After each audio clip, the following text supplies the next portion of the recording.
How to celebrate Guru Purnima? Yes, on 5th of July is a Guru Purnima this year in 2020. So worldwide people are discovering what is Guru Purnima. Well, gurus, these are Indian words, and Guru simply means an expert, a domain expert, somebody who knows everything about that specific domain. And Purnima means total, complete and full. That's Purnima.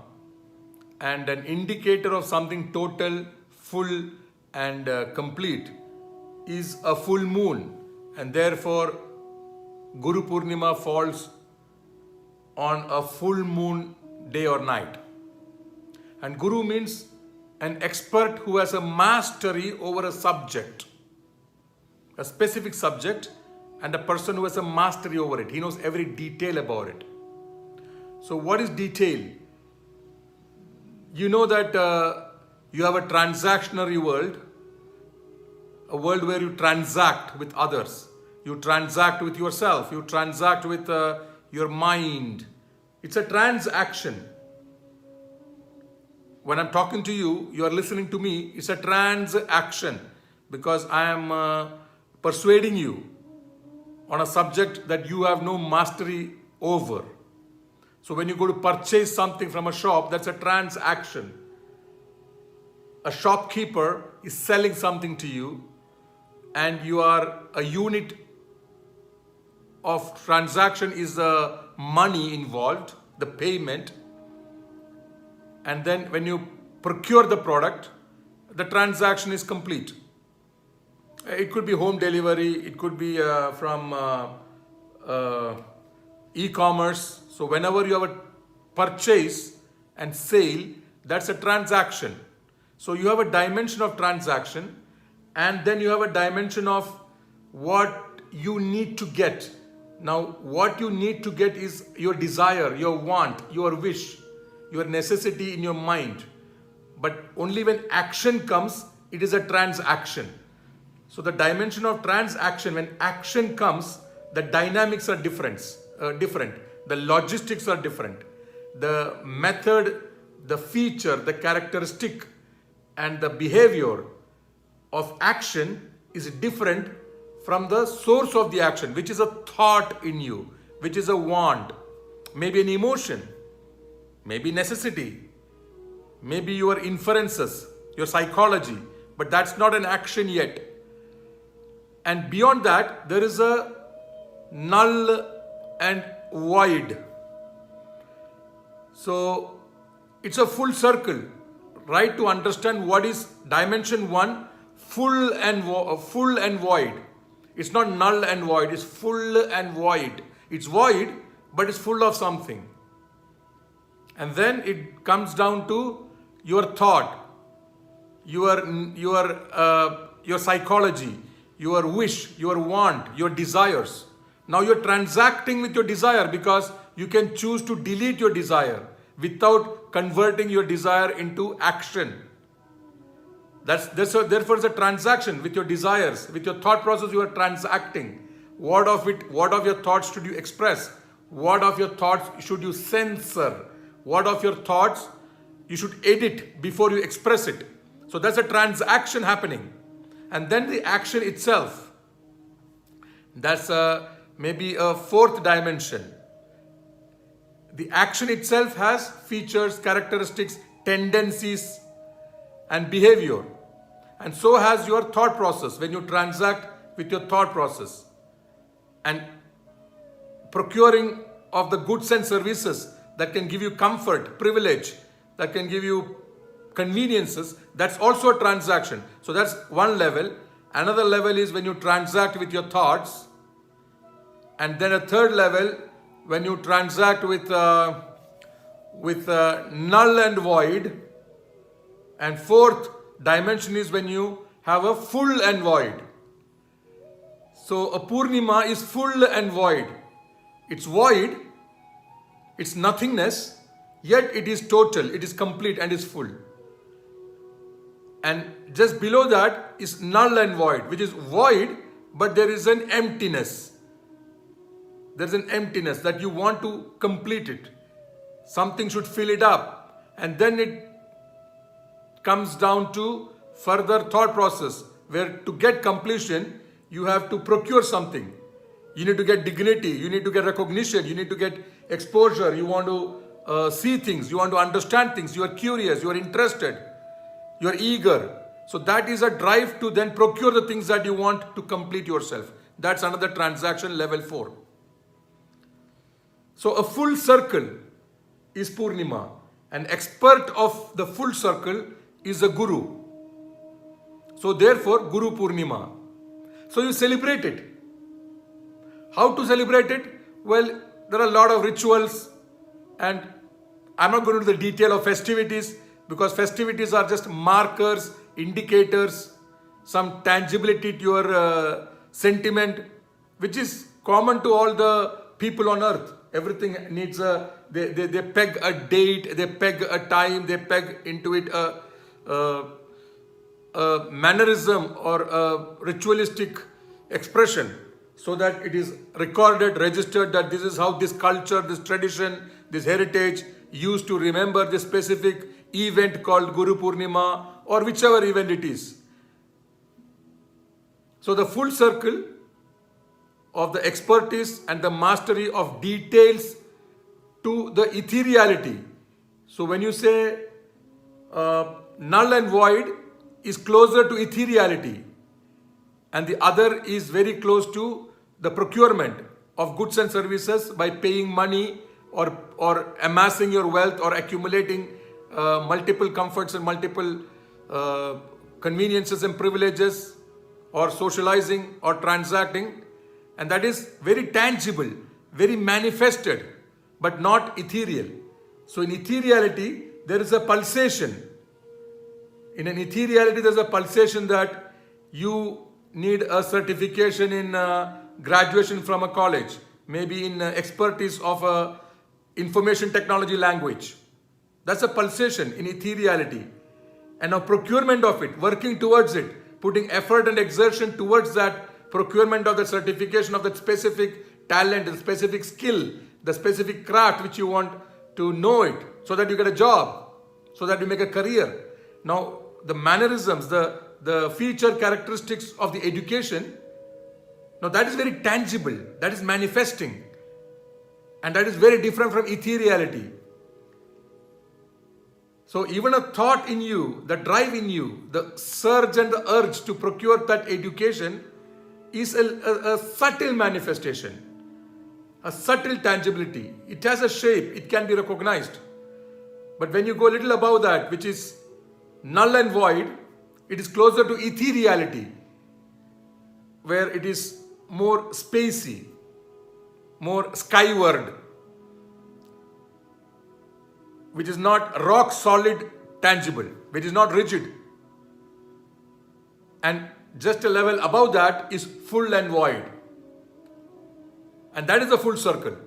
That is a little above ethereality as well. And now that is Guru Purnima.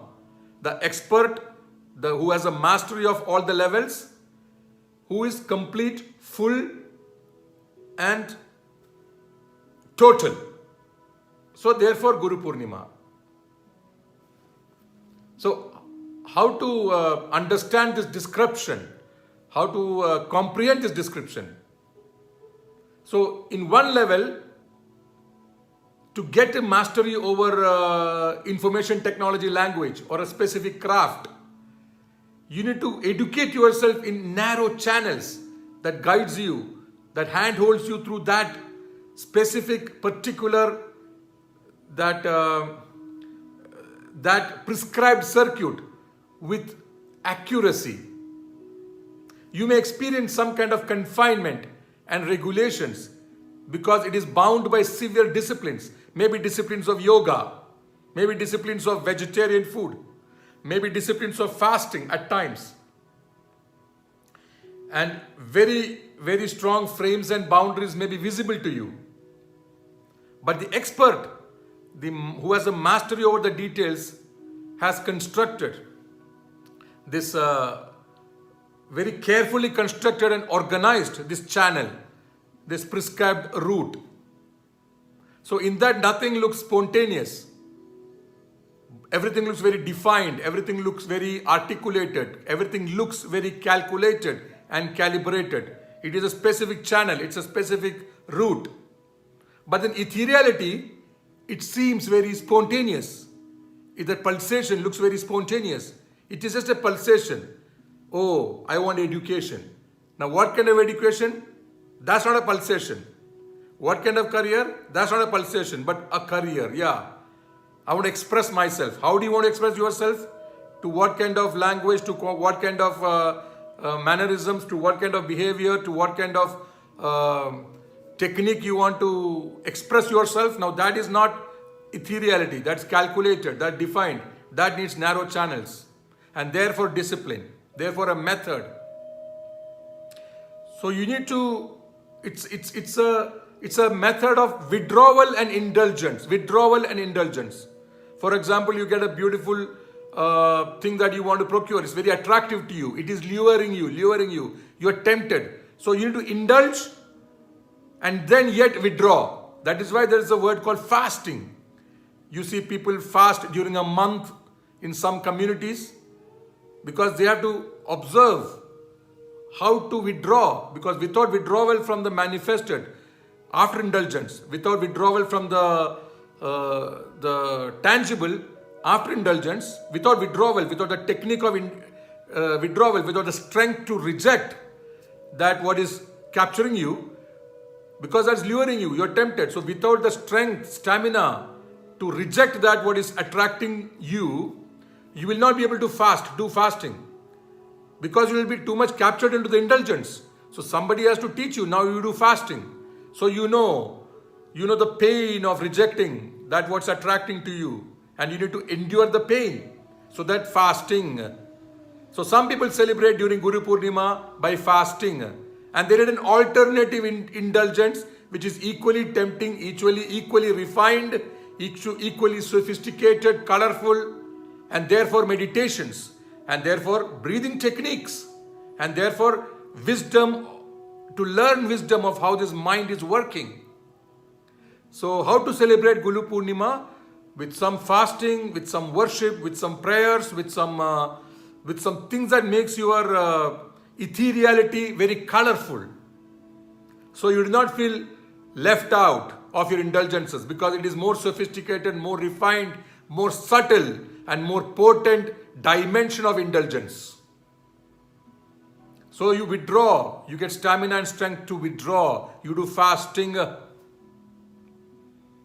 So this is the method by which the day of the withdrawal from the indulgences is regulated, is given a shape to. It's given a shape. So this is what you should do. And that's carefully organized. It's another frame and boundaries, no doubt. It is again, you look like as if it's confining you. But that is a method, that's a step to arrive at full and void. Full and void. So when you withdraw from the indulgences, when you reject the indulgences, you not only increase your stamina and strength to reject, but you also arrive at something very equally beautiful, equally potent or more potent, more sophisticated, very refined, very subtle, and very colorful. But to be able to enjoy it, you must have the stamina to reject the indulgences. So therefore, it looks like a combat between indulgences on one side and rejection of indulgences on the other side. Sometimes even fantasizing or hallucination itself is an indulgence. It's a mental indulgence. So therefore you got to reject that. Now that's also painful because you got to be totally aware of what's going on in your brain. Now that is called the wisdom. The practice of awareness of what's going on in your brain, in your mind. So to do this, you need a specific hand-holding, a specific prescribed circuit which may look confined and which may look a framework of fasting, prayers, worship, meditation, breathing techniques, yoga, and swadhyaya means to study how your brain is working by yourself. And they look like narrow channels, but don't worry about it. Do not exit that dimension because it's only looking a little bitter or a little painful in the beginning, but then it opens up. Through these narrow channels, it opens up a big dimension now of beauty, of expansion, of relief. So every human being is seeking relief. Relief from what? From a pain. Pain is from where? From non-availability of ethereality. Because you have been indulging in that what's manifested and that's what's tangible, there is no exposure to ethereality. So ethereality is a relief. And through the relief, you can elevate, escalate yourself, elevate yourself, exalt yourself to the full and void. From where the source of pulsations begin. So, Guru Purnima, the combat part is between the indulgence on one side and the withdrawal. The method is enhancing your stamina and strength. And the objective is to arrive at full and void, which is total and complete. So this kind of education is perhaps the day of the Guru Purnima. So allow yourself to open up to the Guru Purnima and thereby the Guru, who is an expert and who has a mastery over these channels, right from tangibility and manifestation on the one side, then the dimension of your thought process and the dimension of the null and void and the dimension of full and void, which leads the Guru is a manifestation, is an epitome of totality, completeness and fullness. Therefore, the Guru Purnima on a full moon night. So celebrate, enjoy, get the wisdoms and relax and rejuvenate till the next Guru Purnima.